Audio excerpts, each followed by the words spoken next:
వద్దండి, ఈ పోటీలేమీ వద్దు.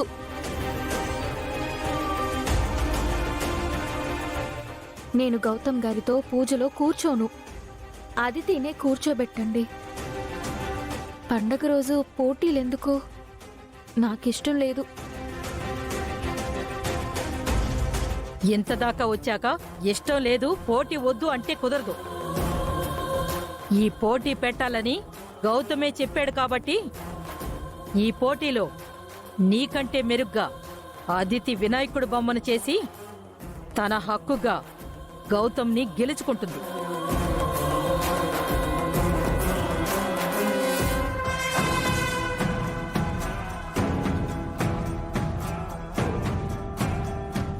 సరే అయితే ఈ పోటీకి నేను ఒప్పుకుంటున్నాను. రేపు మేము అందరం వస్తున్నాం, ఏర్పాట్లు చేసుకోండి.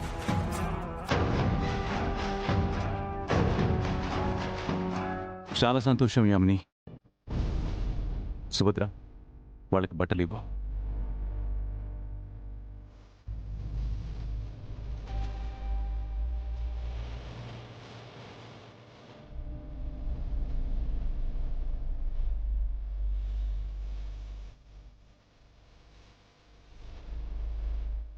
మేం బయలుదేరుతాం వదినా.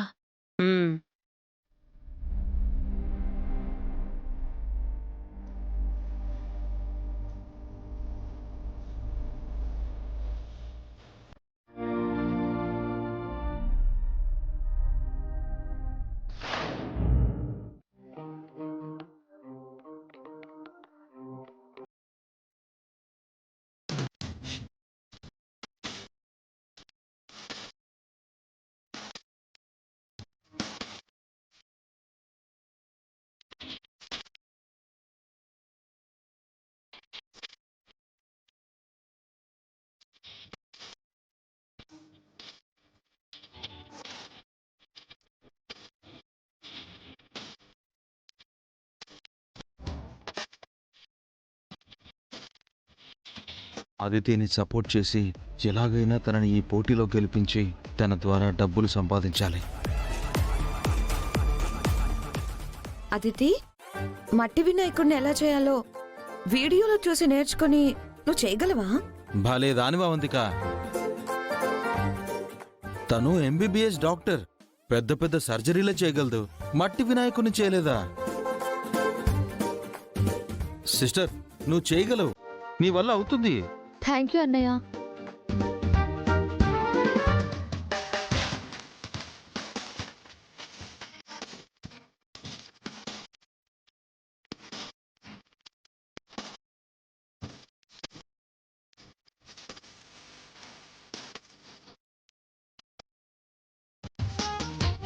ఈ బొమ్మ చూడండి, దీని ప్రాసెస్ చాలా ఈజీగా ఉంది. దీనికంటే ఇందాక చూసిందే బెటర్ ఏమో. లేదు లేదు, ఇదే బాగుందా వంతిక. సిస్టర్, నువ్వు ఇదైతేనే చాలా ఈజీగా చేయగలవు. Yes, I got it. దీన్ని నేను చేయగలను. రేపు ఇదే బొమ్మ చేసి ఆహలిని ఓడిస్తాను.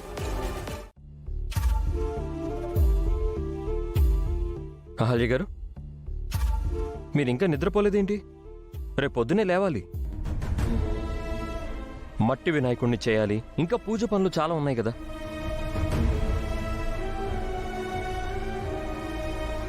ఏంటండి అలా చూస్తున్నారు? ఏమైంది? రేపు నేను పోటీలో గెలిస్తే శ్రావ్య పరిస్థితి ఏంటండి?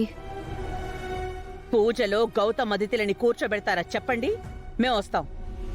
లేదంటే మేము రాం. రేపు నేను గెలిస్తే అహల్య పరిస్థితి ఏంటి? సిస్టర్, రేపు నువ్వే గెలుస్తావు సిస్టర్, అందులో డౌటే లేదు. అదిగో సత్యం ఫోన్ కూడా రింగ్ అయింది. Hello mom. నీకు గుడ్ న్యూస్ చెప్పాలి బేబీ. నీకు కూడా ఒక గుడ్ న్యూస్ ఉంది మామ్. ఏంటది? మట్టి వినాయకుడిని ఎలా చేయాలో వీడియోస్ లో చూసి పట్టేశాను. కళ్ళు మూసుకునైనా వినాయకుడి బొమ్మ తయారు చేయగలను. Wow, great. ఎలాగైనా సరే నువ్వే గెలవాలి. గౌతమ్ పక్కన పూజలో నువ్వే కూర్చోవాలి. Sure mom. ఇంతకీ నువ్వు చెప్పాలనుకుంటున్న గుడ్ న్యూస్ ఏంటి? గెస్ట్ అయి చూద్దాం. శ్రావ్య గురించి నేను చూసుకుంటానండి. తనకేం కాదు. యామిని గారి గురించి తెలిసి కూడా మీరు ఇలా ఎలా మాట్లాడుతున్నారండి? ఆ అహల్య గురించి తెలుసుకోమని నువ్వు చెప్పావు కదా. రేపు దాని బయోడేటా మొత్తం మన చేతికి రాబోతోంది. Really mom? రేపు తన గురించి పూర్తి డీటెయిల్స్ తెలియబోతున్నాయా? ఎస్ అదితి, ఇక నువ్వు అహల్య గురించి ఆలోచించకు. నువ్వు పోటీ మీద కాన్సన్ట్రేట్ చెయ్యి. మీరు అవేమీ ఆలోచించకండి. పోటీ మీద మాత్రమే దృష్టి పెట్టండి. రేపు మీరే గెలవాలి ఎట్టి పరిస్థితుల్లో. పోటీలో గెలిచి గౌతమ్ పక్కన నువ్వే కూర్చోవాలి. ఆ తర్వాత అందరి ముందు అహల్య నిజస్వరూపం బయట పెడతాను. రేపు అదితితో పాటు అందరికీ మీరే ఎప్పటికీ నా భార్య అని తెలియాలి. అదితికి అసలు రియాలిటీ ఏంటో తెలియాలి. ఆ నిజాలు తెలిస్తే రేపందరూ షాక్ అవుతారు. ఇక శాశ్వతంగా నీ స్థానం గౌతమ్ పక్కనే ఫిక్స్ అవుతుంది. మరి అహల్య స్థానం ఎక్కడ మామ్? అదితి స్థానం ఇంటి బయట అహల్య గారు. ఆ నిజం తనకి తెలియాలంటే రేపు మీరే పోటీలో గెలవాలి. ఆ విషయంలో మీరు కంగారు పడకండి బాబు. మట్టి వినాయకుడిని తయారు చేయటంలో మా వీధంతటికి అహల్యనే ఫస్ట్ బాబు. ఈ పాలు తాగేసి మీరు ప్రశాంతంగా పడుకోండి.